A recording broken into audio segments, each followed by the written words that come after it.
अस्सलाम वालेकुम रहमतुल्लाहि वबरकातुहू। ना बच्चों, हमारी बात किसकी चल रही है? किंगडम प्लांटी की। तो हमने क्या बोला, जो किंगडम प्लांटी होते हैं या जो प्लांट खानदान के मेंबर होते हैं वो सारे के सारे कौन से हैं? यूकैरियोटिक। यूकैरियोटिक का मतलब क्या होता है? तो हमने कहा कि इनके पास क्या होता है? मरकजी झिल्ली।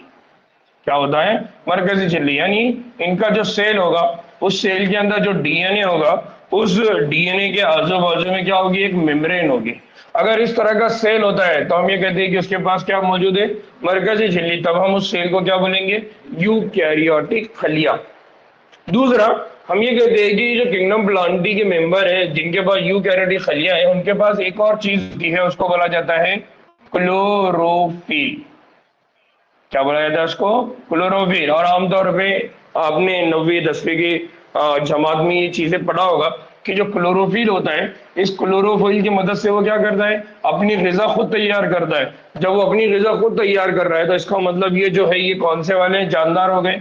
ये हो गए खुद कफील। कौन से जानदार हो गए? खुद कफील। खुद कफील का मतलब क्या होता है? जिनको हम आमतौर पर क्या कहते हैं? ऑटोट्रॉफिक। क्या कहते हैं उनको? ऑटोट्रॉफिक। तो ये हो जाते हैं खुद कफील, जो अपनी ग़िज़ा खुद बनाएंगे।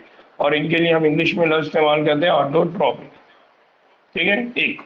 फिर हम ये कह रहे हैं कि ये किंगडम जो प्लांटी है, इसमें कुछ ऐसे पौधे भी मौजूद है जो अपनी ग़िज़ा तैयार नहीं करते बल्कि वो दूसरे जानदार को खाते हैं। जैसे फॉर एग्जाम्पल, इनमें कुछ जानदार पौधे ऐसे हैं जिनको बोला जाता है कीड़े-खोर।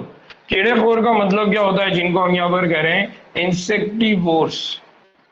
क्या बोल रहे हैं हम उनको? इंसेक्टिवोर। इंसेक्टिवोर का मतलब क्या होता है?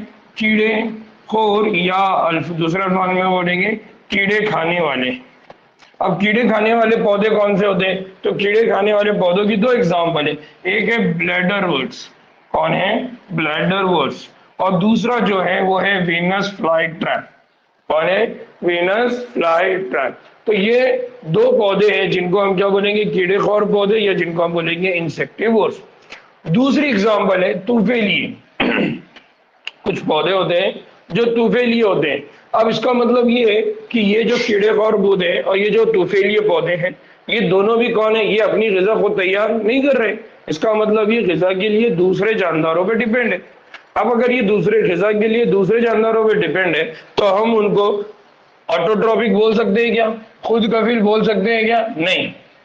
इसलिए यहाँ पर इनको बोला जाता है अधूरे हेटेरोट्रॉफिक। अधूरे हेटेरोट्रॉफिक इसलिए बोला जाता है कि ये पूरी तरह से उन पर मुनस्सिर भी नहीं है। ये अपनी ग़िज़ा खुद भी तैयार करेंगे, प्लस ये ग़िज़ा के लिए दूसरों पर भी मुनस्सिर रहेंगे। अपनी ग़िज़ा खुद तैयार क्यों करेंगे? क्योंकि इनके पास क्या मौजूद होगा? क्लोरोफिल, जिसकी मदद से वो अपनी सूरज के रोशनी के जरिए ग़िज़ा बनाएंगे, प्लस वो दूसरे जानदारों को भी खा लेंगे। तो यहाँ याद रखना है कि जो पौधे होते हैं उसमें कुछ पौधे कीड़े खोर होते हैं और कुछ तूफेलिए होते हैं। और वो जो पौधे होते हैं वो ग़िज़ा के लिए दूसरों पर मुनहसिर है, इसलिए हम उनके लिए जो लफ्ज़ इस्तेमाल कर रहे हैं वो है गैर खुद कफील, और उसको हम इंग्लिश में कहते हैं हेटेरोट्रॉपिक। क्या कहते हैं उनको? हेटेरोट्रॉपिक।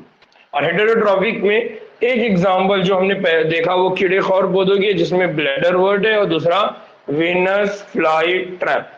और अब दूसरा एग्जाम्पल जो तोफेलिए पौधों का है वो है कस्क्यूटा, जिसको हम आमतौर पे कहते हैं अमर बेल। क्या कहा जाता है इसको? कस्क्यूटा, दैट इज अमर बेल। जो पौधों के ऊपर एक बेल आती है, देखिए, और वो बेल बहुत दूर तक फैली होती है, उस बेल की यहाँ पर बात हो रही है। अमर बेल भी क्या है? एक तरह का तोफेलिए पौधा ना। उसके बाद हमने कहा कि यहाँ पर हमको चार बातें याद रखना है, खास करके किंगडम प्लांटी के लिए। पहली बात क्या याद रखना है कि जो किंगडम प्लांटी के मेंबर होते हैं ये यूकैरियोटिक साफ्ट होती है। इनकी साफ्ट कैसी होती है? यूकैरियोटिक। जैसे हमने पहले कहा कि इनके पास क्या होगा? इनके पास जितने भी सेल होंगे सारे के सारे सेल में क्या मौजूद होगी? मरकजी झिल्ली, न्यूक्लियर मेम्ब्रेन। दूसरा, इनके अंदर क्या मौजूद होगा? इनके अंदर मौजूद होगा क्लोरोप्लास्ट। क्या मौजूद होगा? क्लोरोप्लास्ट। अभी क्लोरोप्लास्ट क्या होता है, क्या काम करता है, इसको हम आगे डिटेल में देखेंगे। लेकिन एक बात याद रखना है कि इस क्लोरोप्लास्ट के अंदर क्या मौजूद होता है? इस क्लोरोप्लास्ट के अंदर मौजूद होता है क्लोरोफिल। इसका मतलब ये है कि इस क्लोरोफिल की मदद से ये क्लोरोप्लास्ट क्या बनाएगा? ये ग़िज़ा बनाएगा। और अगर ये ग़िज़ा बनाता है तो इसका मतलब है कि यहाँ पर ये जो जानदार है ये कौन है? खुद कफील। तो पौधे कौन होते हैं? खुद कफील, क्योंकि उनके पास क्लोरोफिल है। और ये क्लोरोफिल की लोकेशन कहाँ पर होती है? क्लोरोप्लास्ट। इसलिए यहाँ पर दूसरे अल्फाज में बोला जा रहा है कि ये यूकैरियोटिक साथ होती है, साथ में इनके पास क्या मौजूद होता है, क्लोरोप्लास्ट। उसके बाद इनके पास खलवी दीवार होती है।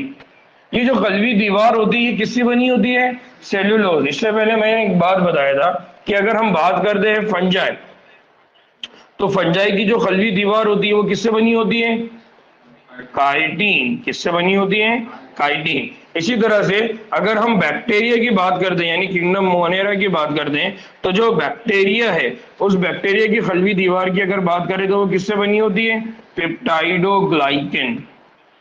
किससे बनी होती है, पेप्टाइडोग्लाइकेन। वैसे ही हम यहाँ पर प्लांट की बात कर रहे हैं, पौधे की बात कर रहे हैं, तो पौधे की जो खलवी दीवार है हम बोल रहे हैं कि वो किससे मिलकर बनी हुई है, वो बनी हुई है सेल्यूलोज। किससे बनी है, सेल्यूलोज। जैसे हमारे पास है, हमारी दीवार की बनी है तो हम बोल रहे हैं सीमेंट से, रेती से। तो वैसे ही वो सीमेंट और रेती की जगह हटा दीजिए, सीमेंट की जगह लेकर आ जाइए काइटिन, तो वो किसकी है, फंजाई। उसकी जगह लेकर आ जाइए पेप्टाइडोग्लाइकेन, तो इसकी किसकी दीवार है, बैक्टीरिया। इसी तरह से कौन सा मटेरियल, सेल्यूलोज, तो उससे किसकी दीवार बन रही है, पौधे की यानी प्लांट्स की खलवी दीवार बन रही है। फिर इसके बाद हमने कहा कि आमतौर पे ये जो किंगडम प्लांटी है, इस किंगडम प्लांटी को 5 ग्रुप में डिवाइड किया हुआ है, 5 फाइलम में। या हम यहाँ पर जब भी पौधों की बात करते हैं तो हमने कल भी पढ़ा था, और द लिविंग वर्ल्ड में ये बात पढ़ा था, जब हमने क्लासिफिकेशन पढ़ा था तो हमने कहा था कि हम वहां पर लफ्ज यूज करते हैं, वो लफ्ज क्या होता है, डिवीजन। हम फाइलम लफ्ज यूज नहीं करते, हम क्या लफ्ज यूज करते हैं, डिवीजन। यहाँ पर कौन कौन से डिवीजन में पौधों को डिवाइड किया हुआ है, एक ग्रुप बनता है जिसको हम कहते हैं एल्गी, दूसरा ग्रुप बनता है उसको हम कहते हैं ब्रायोफाइट्स, तीसरा बनता है उसको हम कहते हैं टेरिडोफाइट, चौथा बनता है उसको कहते हैं जिम्नोस्पर्म, और पांचवा बनता है एंजियोस्पर्म। तो याद रखना है कि 5 ग्रुप है, 5 डिवीजन है। पहला है एल्गी, दूसरा है ब्रायोफाइट, तीसरा है टेरिडोफाइट, चौथा है जिम्नोस्पर्म, पांचवा है एंजियोस्पर्म। तो ये 5 डिवीजन है जिसके अंदर क्या किया गया है, पौधों को डिवाइड किया गया है। जी, यहां पर तक बात समझ में आई, बात क्लियर है बाकी लोगों को?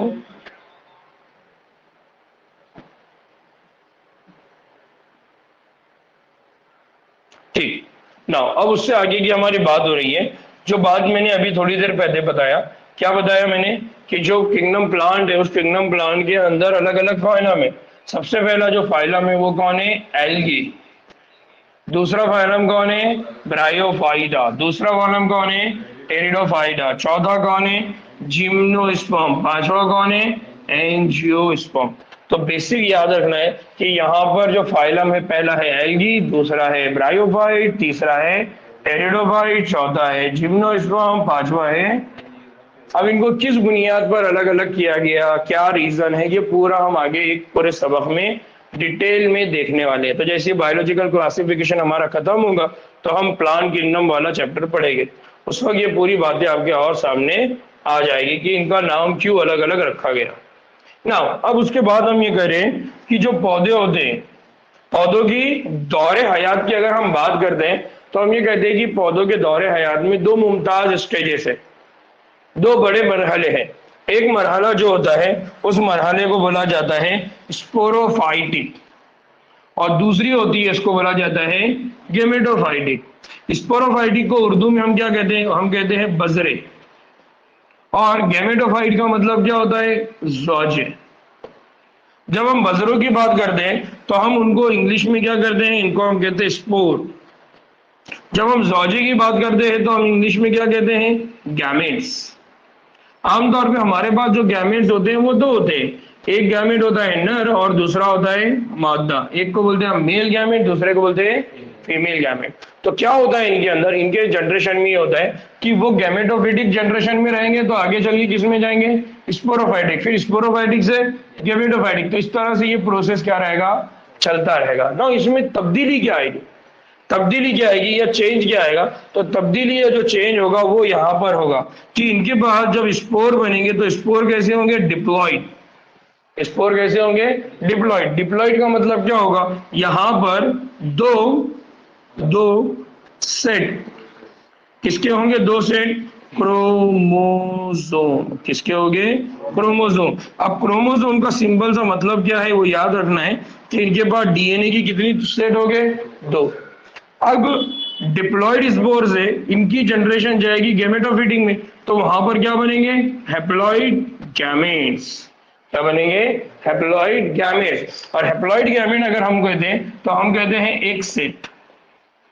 कितना सेट है? एक सेट। एक सेट किसका है? एक सेट है क्रोमोसोम। और क्रोमोसोम का दूसरा मीनिंग हम क्या कर रहे हैं सिंपल अल्फाज में? डीएनए। तो डीएनए की यहां पर कितनी कॉपी होगी? एक। डीएनए की यहां पर कितनी कॉपी होगी? 2। तो ये बुनियादी तौर पे याद रखना है कि जब हम पौधे के दौरे हयात की बात करते हैं तो एक होता है स्पोरोफिटिक और दूसरा होता है गैमेटोफिटिक। स्पोरोफिटिक में जो बजरे बनते हैं या स्पोर बनते हैं उनके अंदर क्या होता है? डिप्लॉइड। डीएनए की कितनी कॉपी होती है? 2। गैमेटोफाइट की अगर हम बात करते हैं तो मादा ज़्वाजा नर ज़्वाजा दोनों में कॉपी कितनी होगी? एक एक। ठीक है। नाउ उसके बाद हम ये कह रहे हैं कि ये जो हैप्लॉइड होते हैं और जो डिप्लॉइड मरहले होते हैं उसकी अगर मियाद की बात करें, मियाद का मतलब क्या हो गया? उसके वक्त की अगर हम बात करते हैं, उसके ड्यूरेशन की अगर हम बात करते हैं तो हम ये कह रहे हैं कि स्पोरोफिटिक से गैमेटोफिटिक, गैमेटोफिटिक से स्पोरोफिटिक, ये जो मियाद है ये मियाद अलग अलग पौधों में क्या होगी? अलग अलग पौधों में अलग अलग होगी, या मुख्तलिफ पौधों में क्या होगी? मुख्तलिफ। तो इसको याद रखना है कि ये जो मरहले हैं इसकी जो मियाद है, इसका जो वक्त है कि कब गैमेटोफिटिक होगी कब स्पोरोफिटिक होगी, ये अलग अलग पौधों में क्या रहेगी? अलग अलग। एक। दूसरा, स्पोरोफिटिक मरहला गैमेटोफिटिक मरहला पर मुनहसर भी हो सकता है, आजाद भी हो सकता है। जरूरी नहीं है कि स्पोरोफिटिक हो तो गैमेटोफिटिक होगी, गैमेटोफिटिक हो तो स्पोरोफिटिक हो सकती है। कंडीशन पे डिपेंड करेगा कि गैमेटोफिटिक होगी या नहीं होगी। इसलिए हम यहाँ कहते हैं कि ये जो मरहले हैं ये आजादाना रहते हैं या ये दूसरों पर क्या होते हैं? मुनहसर। ये डिपेंड करेंगे, मुनहसर हो गए तो ये आजादाना या फिर एक दूसरे पर मुनहसर। और हम पौधों के अंदर इसकी बात कर रहे हैं तो मुख्तलिफ ग्रुप में क्या होगी? मुख्तलिफ होगी। और जब स्पोरोफिटिक से गैमेटोफिटिक, गैमेटोफिटिक से स्पोरोफिटिक ये जनरेशन आएगी तब हम इस अमल को क्या कहते हैं? Alternation of generation. हम बोलते हैं ना अल्टा पल्टी, इधर से उधर। तो जनरेशन जो होगी ये क्या होगी? उलट फेर होगी। तो पहले वो स्पोरोफिटिक में रहेंगे, बाद में गैमेटोफिटिक। जिस तरह से हमारा होता है, हमारा क्या होता है? हम पहले बच्चे होते हैं, फिर लड़कपन में जाते हैं, फिर जवानी में जाते हैं, फिर बुढ़ापे में जाते हैं। तो हमारे दौरे हयात में स्टेजेस आती है। वैसे ही पौधे की दौरे हयात में 2 ही स्टेज आती है, स्पोरोफिटिक और गैमेटोफिटिक। बात समझ में आई?